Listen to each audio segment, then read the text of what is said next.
Om Swastiastu. Kami dari kelompok 5 akan mempresentasikan materi tentang harmonisasi dan standar akuntansi internasional. Sebelum kami memulai presentasi kami, izinkan kami memperkenalkan diri terlebih dahulu. Yang pertama ada Saya Niluhdiah Marhaini, nomor absen 19 sebagai penyaji ketiga. saya Nimade Mardiani Dewi, nomor absen 26 sebagai penyaji pertama. Saya Nenya Marayu Juniantari, nomor absen 30 sebagai penyaji kedua. Saya Nimade Aripriantini, nomor absen 24 sebagai penyaji keempat. Materi pertama yaitu pro dan kontra terhadap harmonisasi standar akuntansi. Harmonisasi merupakan proses untuk meningkatkan kompatibilitas atau kesesuaian praktik akuntansi dengan menentukan batasan-batasan seberapa besar praktik tersebut dapat beragam. Harmonisasi akuntansi mencangkup harmonisasi yang pertama, standar akuntansi yang berkaitan dengan pengukuran dan pengungkapan. Yang kedua, pengungkapan yang dibuat oleh perusahaan-perusahaan publik terkait dengan penawaran surat berharga dan pencatatan pada bursa efek. Dan yang ketiga ada standar audit.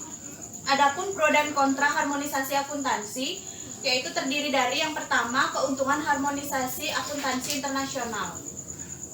Bagian-bagian dari keuntungan harmonisasi akuntansi internasional adalah yang pertama, pasar modal menjadi global dan modern, investasi dapat bergerak di seluruh dunia tanpa hambatan berarti. Yang kedua, investor dapat membuat keputusan investasi yang lebih baik, portofolio akan lebih beragam dan risiko keuangan berkurang. Yang ketiga, perusahaan-perusahaan dapat memperbaiki proses pengambilan keputusan, strategi, dan bidang merger dan akuisisi. Dan yang terakhir, gagasan terbaik yang timbul dari aktivitas pembuatan standar dapat disebarkan dalam mengembangkan standar global yang berkualitas tertinggi. Yang kedua ada kritik atas standar internasional. Internasionalisasi standar akuntansi juga menuai kritik.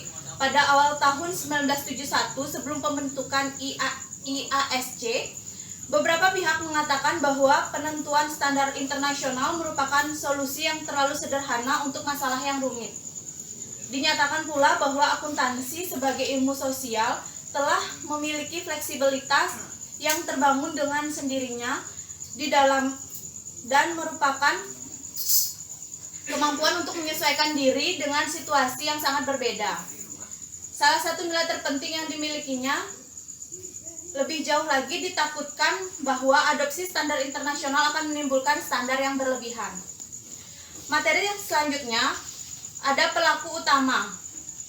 Adapun 6 organisasi telah menjadi pelaku utama dalam penentuan standar akuntansi dan dalam mempromosikan harmonisasi akuntansi internasional. Yang pertama ada Badan Standar Akuntansi Internasional atau IASB. Yang kedua ada Komisi Uni Eropa atau EU. Organisasi Internasional Komisi Pasar Modal atau IOSCO. Selanjutnya ada Federasi Internasional Akuntansi atau IFAC. Selanjutnya ada kelompok kerja ahli antar pemerintah Perserikatan Bangsa-Bangsa atas standar internasional akuntansi dan pelaporan. Dan yang terakhir ada kelompok kerja dalam standar akuntansi organisasi kerjasama dan pembangunan ekonomi atau kelompok kerja OEDC.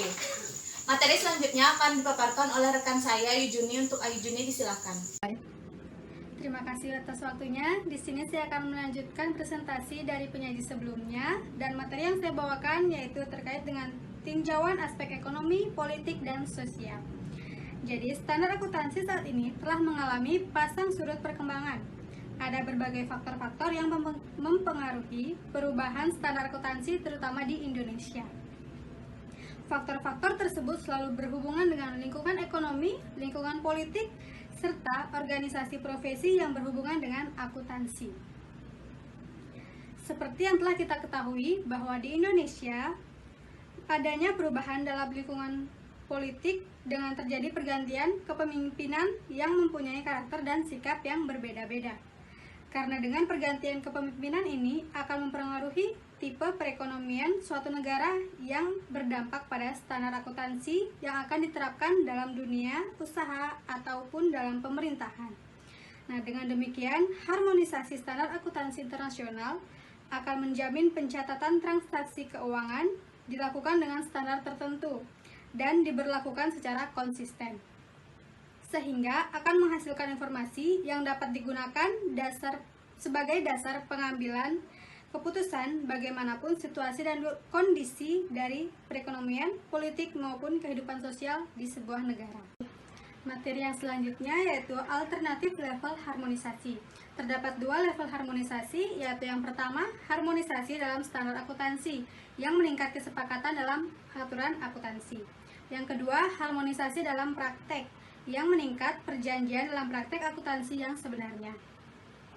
FASB atau Financial Accounting Standard Board dalam laporannya yang berjudul International Accounting Standard Setting berdasarkan A Vision for the Future meyakini bahwa perlu adanya satu set standar akuntansi yang digunakan di seluruh dunia, baik untuk pelaporan keuangan dalam negeri atau lintas negara.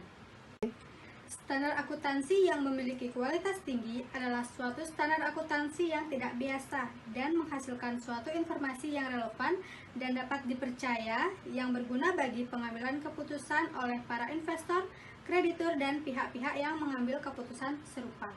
Standar tersebut harus yang pertama, konsisten dengan kerangka konseptual yang mendasarinya. Yang kedua, menghindari atau meminimumkan adanya prosedur akuntansi alternatif baik implisit maupun eksplisit dengan mengingat faktor comparability dan konsistensi. Yang ketiga, jelas dan komprehensif sehingga standar tersebut dapat dimengerti oleh pembuat laporan keuangan.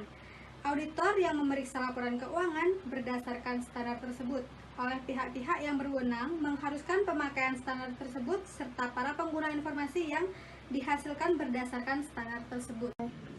Sekian presentasi dari saya, selanjutnya akan dibawakan oleh penyaji ketiga. Baik, terima kasih atas waktunya. Di sini saya akan melanjutkan presentasi dari penyaji kedua. FASB melihat perlunya dibentuk 3 organisasi yang akan menentukan sistem akuntansi internasional di masa depan, yaitu yang pertama International Standard Center. Organisasi ini menetapkan, mengembangkan, dan mengumumkan secara resmi standar akuntansi internasional. Yang kedua, International Interpretation Committee. Organisasi ini dibentuk untuk menyampaikan pendapat atas penerapan standar akuntansi internasional agar didapat penafsiran dan penerapan yang konsisten. Dan yang ketiga, International Professional Group. Organisasi ini terdiri dari para akuntan profesional dari berbagai organisasi profesional di berbagai negara. Selanjutnya, International Accounting Standard.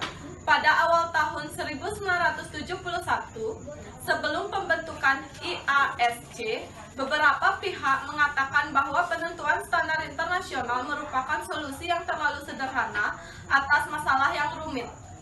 Beberapa pengamat yang lain mengatakan bahwa penetapan standar akuntansi internasional pada dasarnya merupakan sebuah taktik kantor-kantor akuntan besar yang menyediakan jasa akuntansi internasional untuk memperluas pasar.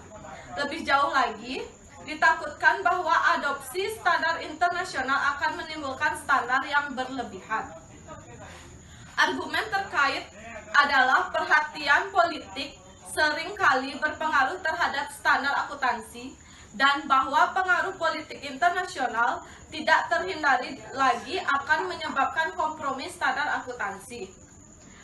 Dua pendekatan yang diajukan sebagai solusi guna mengatasi permasalahan yang terkait dengan isi laporan keuangan lintas batas, yaitu yang pertama rekonsiliasi dan yang kedua pengakuan bersama. Sekian presentasi dari saya, selanjutnya akan dilanjutkan oleh penyaji keempat. Baik, terima kasih atas kesempatannya. Pada saat ini saya akan melanjutkan presentasi dari teman saya dari penyaji ketiga. Pada kali ini saya akan membawakan materi mengenai IFRS. IFRS adalah International Financial Reporting Standard. Ini adalah dibentuk oleh International Accounting Standard Board atau IASB. IFRS adalah suatu upaya untuk membuat arsitektur keuangan global dan mencari solusi jangka panjang terhadap kurangnya transparansi informasi keuangan. Tujuan IFRS adalah memastikan bahwa laporan interim perusahaan untuk periode yang dimaksudkan dalam laporan keuangan tahunan mengandung informasi yang berkualitas tinggi. Di antaranya yaitu pertama, transparansi bagi para pengguna dan dapat dibandingkan sepanjang periode yang disajikan. Yang kedua, menyediakan titik awal yang memadai untuk akuntansi yang berdasarkan IFRS. Dan yang ketiga, dapat dihasilkan dengan biaya yang tidak melebihi manfaat untuk para pengguna. Sedangkan manfaat yang dapat diperoleh adanya suatu perubahan sistem IFRS sebagai standar global, yaitu yang pertama, pasar modal menjadi global dan modal investasi dapat bergerak di seluruh dunia tanpa hambatan. Yang kedua, standar pelaporan keuangan berkualitas tinggi yang digunakan secara konsisten di seluruh dunia akan memperbaiki efisiensi alokasi lokal. Dan yang ketiga, investor dapat membuat keputusan lebih baik. Yang keempat, perusahaan-perusahaan dapat memperbaiki proses pengambilan keputusan mengenai merger dan akuisisi. Yang kelima, gagasan terbaik yang timbul dari aktivitas pembuatan standar dapat disebarkan dalam mengembangkan standar global yang berkualitas tinggi. Sehingga, tujuan dari penerapan IFRS adalah untuk memastikan bahwa penyusunan laporan keuangan interim perusahaan untuk periode-periode yang dimasukkan dalam laporan keuangan tahunan dapat mengandung informasi yang berkualitas tinggi. Baik, terima kasih atas kesempatannya. Di sini saya akan melanjutkan materi sebelumnya, yaitu materi tentang laporan keuangan konsolidasi. Sebelum itu, saya akan memberikan pengertian apa itu laporan keuangan konsolidasi. Baik, laporan keuangan konsolidasi adalah laporan yang menyajikan posisi keuangan dan hasil operasi untuk induk perusahaan atau entitas pengendali dalam suatu atau lebih anak perusahaan atau entitas yang dikendalikan. Biasanya, laporan keuangan konsolidasi digunakan bagi perusahaan yang bergabung dan memiliki kuasa untuk mengontrol perusahaan lain. Nah, sedangkan tujuan dari laporan keuangan konsolidasi yaitu untuk memberikan gambaran objektif dan sesuai atas keseluruhan posisi aktivitas dari suatu perusahaan. Nah, dalam penyusunannya digabungkan unsur-unsur yang sama antara yang induk dengan yang anak. Dan diaturnya laporan keuangan konsolidasi diatur pada PSAS yang ke-11 dengan tujuan untuk memberikan acuan dan aturan dalam penyusunan laporan keuangan konsolidasi untuk tujuan umum demi meningkatkan kelengkapan laporan keuangan yang dimaksud. Di sini tujuan umum yang dimaksud adalah laporan keuangan yang dapat memberikan informasi sebagian besar penggunanya. Sedangkan manfaat dari laporan keuangan konsolidasi adalah yang pertama, untuk kepentingan jangka panjang. Yang kedua, memberikan informasi yang terkini terutama bagi manajemen di bagian unit induk perusahaan. Dan yang ketiga, untuk kepentingan informasi. Dan yang terakhir, untuk keterbatasan laporan keuangan konsolidasi. Dalam menyusun laporan keuangan konsolidasi diperlukan beberapa prosedur, yaitu pertama, mempersiapkan kertas kerja atau worksheet laporan keuangan konsolidasi. Yang kedua, memasukkan laporan keuangan meliputi laba rugi, laba ditahan, neraca dari masing-masing perusahaan baik induk maupun anak. Yang ketiga, jika ada kesalahan pada laporan keuangan, maka perlu disajikannya laporan atau perlu dibuatkannya jurnal penyesuaian. Yang keempat, memasukkan jurnal eliminasi dalam kertas kerja seperti mengeliminasi laba atau rugi antar perusahaan, yaitu meliputi laba atau rugi anak yang telah diakui dalam laporan laba rugi perusahaan induk. Yang kelima, mengeliminasi akun resiprokal lainnya seperti hutang, piutang, pembelian dan penjualan dalam perusahaan. Yang keenam, menjumlahkan akun-akun pada kedua laporan keuangan untuk akun-akun yang tidak resiprokal pada laporan konsolidasi. Dan yang terakhir, menjumlahkan akun-akun pada kedua laporan keuangan ditambah dan dikurangi akun-akun dalam kolom jurnal eliminasi. Baik, kemudian ada keterbatasan laporan keuangan konsolidasi, yaitu pertama, kinerja keuangan anggota perusahaan yang tidak bagus akan tertutupi. Yang kedua, rasio keuangan tidak mencerminkan rasio keuangan perusahaan. Yang ketiga, ketidaktepatan penyusunan rekening akuntansi seluruh perusahaan. Dan yang terakhir adalah kurang lengkapnya catatan laporan keuangan perusahaan individu. Baik, jadi kesimpulan dari pemaparan materi sebelumnya yaitu harmonisasi standar akuntansi internasional dianggap sebagai suatu hal yang mendesak yang harus dilakukan oleh negara termasuk Indonesia sebagai negara berkembang.